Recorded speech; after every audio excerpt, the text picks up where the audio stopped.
Conversando com Deus, Livro 2, Parte 4. E nada que pensamos, dizemos ou fazemos na Terra tem consequências? Ah, sim, olha ao seu redor. Eu quero dizer, após a morte, não existe morte. A vida continua eternamente. A vida é. Você simplesmente muda de forma. Está bem, que seja, depois que mudamos de forma. Depois que vocês mudam de forma, as consequências deixam de existir. Existe apenas conhecimento. As consequências são um elemento da relatividade. Não têm lugar no absoluto porque dependem do tempo linear e de eventos contínuos. Inexistem na esfera do absoluto. Nessa esfera só há paz, alegria e amor. Nela, você finalmente tomará conhecimento das boas notícias. De que o seu demônio não existe, de que você é quem sempre pensou que era, bondade e amor. Sua ideia de que poderia ser algo mais veio de um mundo exterior insano, fazendo-o agir insanamente. Um mundo exterior de julgamento e condenação. Outras pessoas o julgaram e a partir de seus julgamentos você julgou a si mesmo. Agora você quer que Deus o julgue. E eu não o julgarei. E como você não consegue compreender um Deus que não age como os seres humanos agiriam, sente-se perdido. Sua teologia é sua tentativa de reencontrar-se. O Senhor diz que nossas teologias são insanas, mas como pode uma teologia funcionar sem um sistema de recompensa e punição? Tudo depende do que você considera o objetivo da vida e, portanto, da base da teologia. Se você acha que a vida existe como um teste, um período para pôr à prova as suas qualidades, verificar se você é digno, suas teologias começam a fazer sentido. Se você acha que a vida existe como uma oportunidade, um processo através do qual você descobre, relembra, que é digno e sempre foi, suas teologias parecem insanas. Se você acha que Deus é egocêntrico, exige atenção, adoração, gratidão e afeição e o matará para consegui-lo, suas teologias começam a ser compreensíveis. Se você acha que Deus existe sem ego ou necessidades, mas é a fonte de todas as coisas, o centro de toda sabedoria e amor, suas teologias se desmoronam. Se você acha que Deus é vingativo, ciumento em seu amor e colérico em sua raiva, então suas teologias são perfeitas. Se você acha que Deus é pacífico, alegre em seu amor e apaixonado em seu êxtase, então suas teologias são inúteis. Eu lhe digo que o objetivo da vida não é agradar a Deus, é saber recriar quem você é. Ao fazer isso, você realmente agrada a Deus e também glorifica a ela. Por que diz ela? O Senhor é feminino? Eu não sou ele ou ela. Ocasionalmente, uso o pronome feminino para tirá-lo de seu pensamento paroquial. Se você achar que Deus é uma coisa, então achará que é outra, e isso seria um grande erro. Hitler foi para o céu por esses motivos. Não existe inferno. Portanto, não há outro lugar para ele ir. Seus atos foram o que você chamaria de erros, os atos de um ser não evoluído. E os erros não são puníveis com condenação, mas corrigíveis com uma chance de evolução. Os erros que Hitler cometeu não prejudicaram aqueles cujas mortes ele causou. Essas almas foram libertas de seu cativeiro terreno, como borboletas que saem de um casulo. As pessoas que foram deixadas para trás lamentam suas mortes apenas porque não sabem da alegria que essas almas tiveram. Quem já experimentou a morte nunca lamenta a morte de outra pessoa. Sua afirmação de que suas mortes foram prematuras e, portanto, de algum modo erradas, sugere que algo poderia acontecer no universo quando não deveria. Contudo, dado quem e o que eu sou, isso é impossível. Tudo o que ocorre no universo ocorre perfeitamente. Deus não cometeu um só erro em um espaço de tempo muito longo. Quando você vê a perfeição total em tudo, não apenas nas coisas com que concorda, mas, e talvez especialmente, nas de que discorda, atinge a mestria. É claro que eu sei de tudo isso, que foi visto no livro 1, mas achei que era importante para aqueles que não o leram ter uma base para compreensão no início deste livro. É por esse motivo que eu o levei a essa série de perguntas e respostas. Mas agora, antes de continuarmos, gostaria de falar apenas um pouco mais sobre algumas das teologias muito complexas que nós, seres humanos, criamos. Por exemplo, na minha infância, aprendi que era um pecador, que todos os seres humanos eram pecadores, que não podíamos evitá-lo, havíamos nascido assim, em pecado. Esse é um conceito interessante. Como alguém o fez acreditar nisso? Eles nos contaram a história de Adão e Eva. Disseram-nos nos catecismos da 4ª, 5ª e 6ª séries que, bem, talvez nós não tivéssemos pecado, e certamente os bebês não pecaram, mas Adão e Eva pecaram, e nós somos os seus descendentes. Por isso, herdamos a sua culpa, assim como as suas naturezas pecadoras.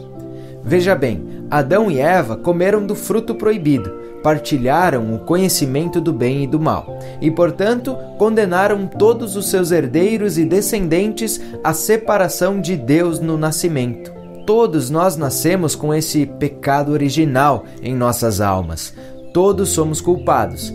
Creio que nos foi concedido o livre-arbítrio para ver se faremos como Adão e Eva e desobedeceremos a Deus, ou se poderemos superar a nossa tendência natural e herdada a errar e fazer as coisas certas, em vez de ceder às tentações do mundo. E se vocês errarem, o Senhor nos mandará para o inferno. Mandarei. Sim, a menos que nos arrependamos. Entendo. Se dissermos que nos arrependemos, realizarmos um perfeito ato de contrição, o Senhor nos salvará do inferno, mas não de todo o sofrimento. Ainda teremos de ir para o purgatório durante um período para nos purificarmos de nossos pecados. Quanto tempo vocês terão de ficar no purgatório? Depende. Nós temos de ter os nossos pecados extintos pelo fogo. Posso lhe dizer que isso não é muito agradável, e quanto mais pecados tivermos, mais tempo demorará para extingui-los, mais tempo ficaremos lá. Foi isso que me disseram. Eu compreendo. Mas pelo menos nós não iremos para o inferno, que é eterno. Por outro lado, se morrermos em pecado mortal, iremos diretamente para lá. Pecado mortal? O oposto do pecado venial. Se morrermos com um pecado venial em nossa alma, iremos apenas para o purgatório. O pecado mortal nos manda diretamente para o inferno. Você pode me dar um exemplo dessas várias categorias de pecados das quais lhe falaram? É claro, os pecados mortais são sérios, como grandes crimes, delitos teológicos graves, coisas como assassinato, estupro, roubo.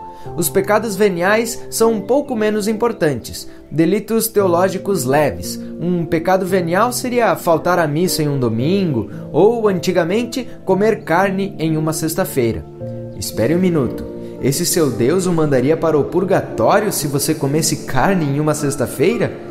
Sim, mas não manda mais, desde o início da década de 1960. Mas, se comêssemos carne em uma sexta-feira antes do início da década de 60, ai de nós! É mesmo? Sim. Bem, o que aconteceu no início da década de 60 que fez isso deixar de ser um pecado? O Papa disse que não era mais um pecado. Eu entendo. E esse seu Deus o obriga a ir à igreja aos domingos, sob pena de ser punido? Não ir à missa é um pecado, sim. E se não confessado, se você morrer com esse pecado em sua alma, terá de ir para o purgatório. Mas e quanto a uma criança? Uma criancinha inocente que não conhece essas regras pelas quais Deus ama? Bem, se uma criança morrer antes de ser batizada na fé, vai para o limbo. Para onde? O limbo. Esse não é um lugar de punição, mas também não é o céu. O limbo. Lá você não pode ficar com Deus, mas pelo menos não tem de ir para o inferno. Mas por que essa bela e inocente criança não poderia ficar com Deus? Ela não fez nada de errado. Isso é verdade, mas a criança não foi batizada. Não importa o quanto os bebês são perfeitos e inocentes, ou são as pessoas, eles têm de ser batizados para ir ao céu. Caso contrário, Deus não pode aceitá-los. É por isso que é importante batizar rapidamente os filhos, logo após o nascimento. Quem lhe disse isso? Deus, através da sua igreja. Que igreja? A Santa Igreja Católica, Apostólica Romana, é claro.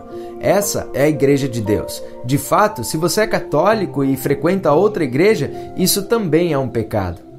Eu pensei que era um pecado não ir à igreja. E também é um pecado ir à igreja errada. O que é uma igreja errada? Qualquer igreja que não seja católica romana. Você não pode ser batizado ou casar-se na igreja errada, nem mesmo pode frequentá-la. Eu sei disso porque quando era jovem quis ir com os meus pais ao casamento de um amigo.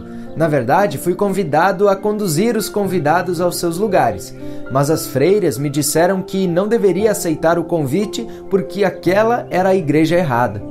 Você lhes obedeceu? As freiras? Não. Imaginei que Deus, o Senhor, estaria na outra igreja com a mesma boa vontade com que estaria na minha, e então eu fui. Fiquei em pé no altar com meu smoking e me senti bem. Ótimo. Bem, agora vamos ver. Temos o céu, o inferno, o purgatório, o limbo, o pecado mortal e o venial. Falta alguma coisa? Bem, a confirmação, a comunhão, a confissão, o exorcismo e a extrema-unção. Já chega. Os santos padroeiros e os dias santos de obrigação. Todos os dias são santos. Todos os minutos são sagrados. Este é o instante sagrado. Bem, sim, mas alguns dias são realmente santos, os dias santos de obrigação. E nesses dias também temos de ir à igreja. Aqui vamos nós com os termos novamente. E o que acontece se vocês não forem? É um pecado. Então vocês vão para o inferno. Bem, você vai para o purgatório se morrer com esse pecado em sua alma. Por isso é bom confessar-se. Na verdade, o mais frequentemente possível. Algumas pessoas se confessam todas as semanas, outras até mesmo todos os dias. Assim podem purificar-se, manter-se puras para o caso de morrerem. Puxa vida, você fala sobre viver com um medo constante. Sim, veja bem, esse é o objetivo da religião, incutir em nós o temor a Deus. Então, faremos as coisas direito e resistiremos às tentações. Mas e se você cometer um pecado entre as confissões e depois morrer em um acidente ou de alguma outra forma? Não tem problema, é só não entrar em pânico e fazer um perfeito ato de contrição. Meu Deus, lamento sinceramente por ter ofendido a vós. Está bem, chega. Mas espere, essa é apenas uma das religiões do mundo. O Senhor não quer examinar algumas das outras? Não, já pintei o quadro. Bem, espero que as pessoas não achem que estou simplesmente ridicularizando as suas crenças. Você não está ridicularizando ninguém, apenas dizendo quais são essas crenças. É como seu presidente americano, Harry Truman, costumava dizer: "Acaba com eles, Harry", gritavam as pessoas. E Harry dizia: "Eu não acabo com eles, apenas cito-os diretamente", e isso parece terrível.